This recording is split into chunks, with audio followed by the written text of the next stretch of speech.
soit un circuit suivant et on voudrait calculer beaucoup de choses. Ici, on va calculer tous les courants qui circulent dans les branches. D'abord, on doit calculer la résistance équivalente de ce circuit. On va devoir faire deux transformations triangle-étoile. Triangle-étoile. Donc on va transformer ce triangle qui est là. Je vais simplement dessiner l'étoile. Voilà. Et une autre étoile ici. Donc je vais redessiner ce circuit. Ici c'est R4'. Donc on va le redessiner pour pouvoir l'étudier. On aura un circuit suivant. R1. Oh, les valeurs de résistance, je n'ai pas encore donné. En fait, je vais écrire les valeurs. R1, c'est 2,8 ohms. R3, c'est 3 ohms. R2, 7,8 ohms. R4, 24 ohms. R5, 6 ohms. R6, 10 ohms. R7, 6 ohms. R8, ça va être 9 ohms. R9, c'est 6 ohms aussi. Et R10, c'est combien? C'est 3 ohms. Et puis la tension d'alimentation, c'est 20 volts. Voilà. On retrace le circuit. Là, ça va être R6', c'est bien ça. R6', parce qu'on va transformer cette étoile, ce triangle en étoile. On aura R4'. On aura R7. On aura la deuxième étoile. Ici, on aura R5', c'est bien ça. R5'. Ici, c'est la deuxième étoile. On aura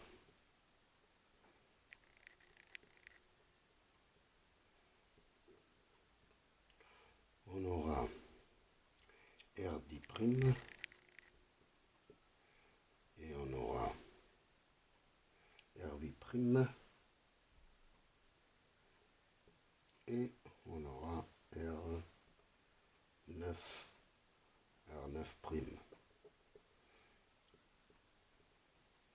Maintenant, ça devient un peu abordable. On peut calculer la résistance équivalente de ces circuits. D'abord, les transformations.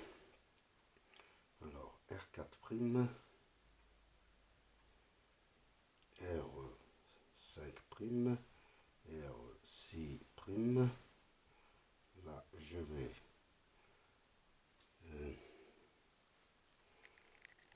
R6' c'est R5, R6' c'est R5 multiplié par R4 sur la somme de 3, c'est-à-dire R4 plus R5 plus R6. R5', c'est R4 R6 sur la somme de ces trois résistants. C'est R5'. R5', c'est R6 R4. R4 et 6 sur la somme. R4', c'est celle-là. C'est R6 R5. R6 R5 sur la somme de 3. Alors, on les a calculés. Donc, ici, R6' c'est 3,6. R4' c'est 1,5 ohm. Et R5' c'est 6 ohms, je pense. Voilà. On a 6 ohms. 1,5 ohm et 3,6 ohms. Voilà. On a calculé ça. Maintenant, on va calculer R8'. R8'.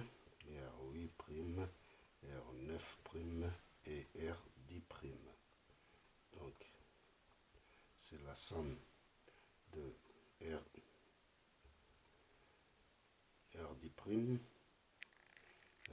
c'est R8 R9 sur R8 R9 sur R8 plus R9 plus R10. Là, sur la somme, R9', c'est R8 R10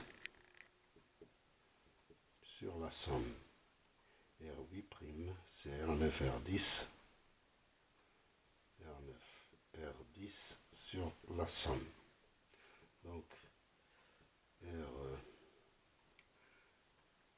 R8', c'est un homme. R10', c'est 3 hommes. Et R9', c'est 1,5 hommes. On a 1,5 hommes. On a un homme. Et on a 3 hommes ici. Voilà, on a presque terminé. On a calculé les transformations. Le reste, ça reste. Ici, on a 7,8. C'est bien ça. 7,8. Ici, on a 2,8. Ici, on a 3 ohms. Et ici, R7, on a 6 ohms. Donc, si on écrit la résistance équivalente de ce circuit, RE, on va commencer ici, c'est-à-dire qu'on a R4' plus R7 plus R9' qui sont en série, puis qui sont en parallèle avec R5' plus R'10 qui sont en série. Voilà, ça c'est fait. Et puis on ajoute R6' plus R8' qui sont en série. Et tout cet ensemble qui est en parallèle avec R2,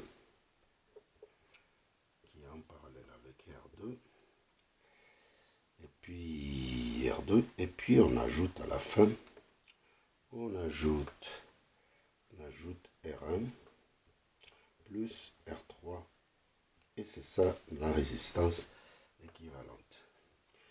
Donc pour le diviseur de courant, on va utiliser le diviseur de courant. On a besoin du diviseur de courant ici, entre ces résistances et ces résistances qui sont en parallèle. Et puis cet ensemble qui est en parallèle avec R2, on aura besoin du diviseur de courant pour calculer ces courants. Je vous rappelle du diviseur de courant qu'on aura quand on a deux résistances en parallèle. En fonction du courant principal, on peut calculer I1 et on peut calculer I2 en fonction de ces résistances. Donc, I1 c'est plutôt R2 sur R1 plus R2 multiplié par I. Et I2 c'est R1 sur R1 plus R2 multiplié par I. On va utiliser le diviseur de courant pour calculer les courants ici. On va d'abord calculer la résistance équivalente pour calculer le courant total. Je vais appeler ça R1', c'est la première étape. Ça, je l'appellerai R2'. Ça, je l'appellerai R3'. Et puis, ça, je l'appellerai, donc la première étape, la deuxième étape, la troisième étape. Ça, je l'appellerai R4'. Et ça, je l'appelle R5'. Et ça, je l'appelle RE. C'est la sixième étape, c'est la résistance équivalente. R1', R2', R1', c'est la somme de ces trois. Donc c'est 3, c'est 9 ohms. R2', c'est en fait c'est ça plus ça. Donc c'est 6 plus 3. 6 plus 3 c'est 9 ohms. 9 ohms. Donc ici on a 1,5. Ici on a 6. 1,5. Donc ça fait 9. Ici, ça fait 6 plus 3, ça fait 9. Maintenant, R3', ça fait la moitié, puisqu'elles sont en parallèle, c'est 4,5 ohms. Maintenant, R4', on ajoute à R3', on ajoute R6', et c'est-à-dire 4,5, on ajoute 3,6, on ajoute 1.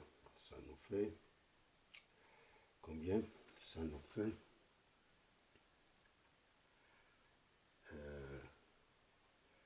ici, ça nous fait R4'.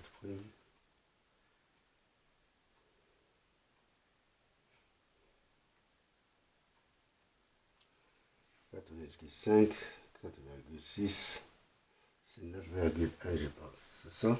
C'est 9,1. 9,1 ohms. Et à 9,1,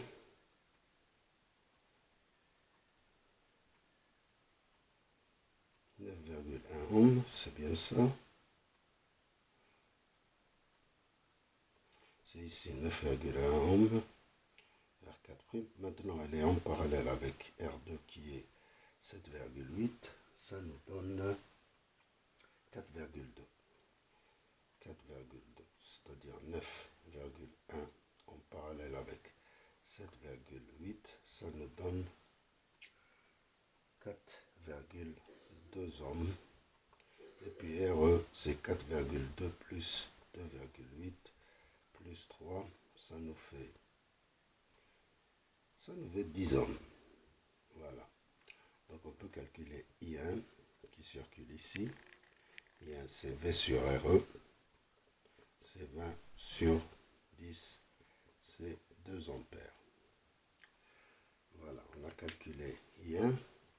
On peut calculer, on l'appellera ici prime ici. Ici prime et I2. Donc on peut calculer ici. À partir de I1, on peut calculer ici prime et I2. Le diviseur de courant, on va prendre tout ça, qui est ça justement, c'est R4'. R4', voilà. I2, c'est R4' sur R4' plus R2 multiplié par I1. Et ici prime, c'est R2 sur R2 plus R4' multiplié par I1. Donc ça nous donne un courant de combien? 9,7,8. Ici prime c'est 0,9. R2 c'est 7,8 sur 7,8 plus 9,1 multiplié par 2. Ici c'est 9,1 sur 7,9 plus 9,1. C'est 7,8 plutôt. 7,8 multiplié par 2. Donc on a ici prime, on a calculé ici prime et I2. I2 c'est 1,077 ampères. Et ici prime c'est 0,923. 0,923 ampères. Alors, connaissant ici prime, on peut calculer I4' et I5'. I4', et I5'. I4', on va utiliser ces résistances équivalentes. I4' qui circule ici, I4' et I5' qui circule ici.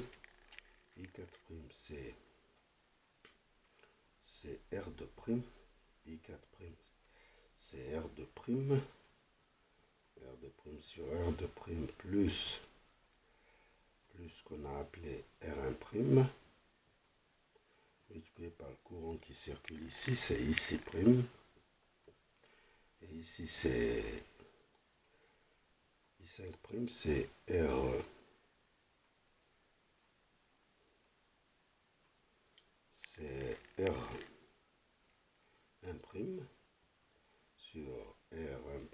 plus R2', multiplié par IC', qu'on a calculé là-bas. Donc je vous donne le résultat. I4' c'est 0,46. I4' c'est 0,465 ou 6,15. Et I5', je vais l'écrire ici. Alors je vais effacer tout ça. J'en ai plus besoin.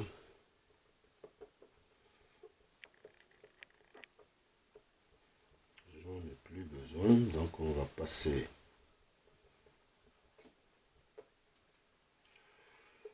I4' et I5', c'est 0,4 et I4' c'est 0,4615 et 0,4615 aussi ampères. Donc Maintenant, on va passer au calcul de I5 et I4. Donc, I5, c'est au fait, I5, c'est la chute tension ici, la chute tension VR5, chute tension ici, pour calculer I5, c'est la chute tension dans R6, plus la chute tension dans VR4'.